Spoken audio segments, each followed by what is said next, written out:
పూర్వం ఒక రాజు ఉండేవాడు. ఆయన తన దేశమంతా కాలినడకన పర్యటించాలని నిర్ణయించుకున్నాడు.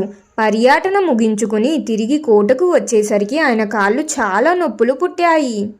అప్పట్లో దారులు చాలా గరుకుగా రాళ్లతో నిండి ఉండేవి. ఆ నొప్పి భరించలేక రాజు తన మంత్రులకు ఒక ఆజ్ఞ వేశాడు. ఈ దేశంలోని దారులన్నీ మెత్తని తోలుతో కప్పేయండి, అప్పుడే నా కాళ్లకు గాని ప్రజల కాళ్లకు గాని నొప్పి ఉండదు అని చెప్పాడు. మంత్రులు అది విని షాక్ అయ్యారు. దేశమంతా తోలుతో కప్పడం అంటే వేల సంఖ్యలో జంతువులను చంపాలి, మరియు దానికి అపారమైన ధనం ఖర్చవుతుంది. ఇది అసాధ్యమైన పని అని వారికి తెలుసు. అప్పుడు ఒక తెలివైన మంత్రి ధైర్యం చేసి రాజు దగ్గరకు వచ్చి ఇలా అన్నాడు: మహారాజా, దేశమంతా తోలుతో కప్పడం చాలా కష్టం. దానికి బదులుగా మీ పాదాల పరిమాణంలో ఉండేలా 2 తోలు ముక్కలను కత్తిరించి వాటిని మీ పాదాలకు చుట్టుకుంటే, అనగా చెప్పులు తయారు చేస్తే సరిపోతుంది కదా. అప్పుడు మీరు ఎక్కడికి వెళ్ళినా మీ పాదాలు సురక్షితంగా ఉంటాయి అని అన్నాడు.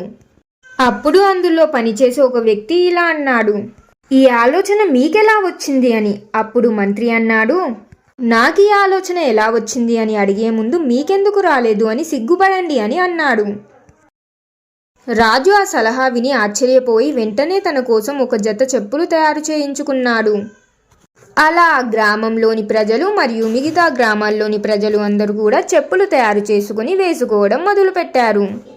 అలా మంత్రి తన తెలివితో సమస్యను చాలా సులభంగా పరిష్కరించాడు. మారల్ ఆఫ్ ద స్టోరీ: ఈ కథ ద్వారా నేను మీకు తెలపాలనుకున్న నీతి ఏమిటంటే, ఈ ప్రపంచాన్ని మార్చడానికి ప్రయత్నించే ముందు మనల్ని మనం మార్చుకోవడం సులభం. మన ఆలోచన విధానాన్ని మార్చుకుంటే సమస్యలు కూడా అవకాశాలుగా కనిపిస్తాయి. లోకాన్ని మార్చడం కంటే మనల్ని మనం మార్చుకోవడం గొప్ప విజయం.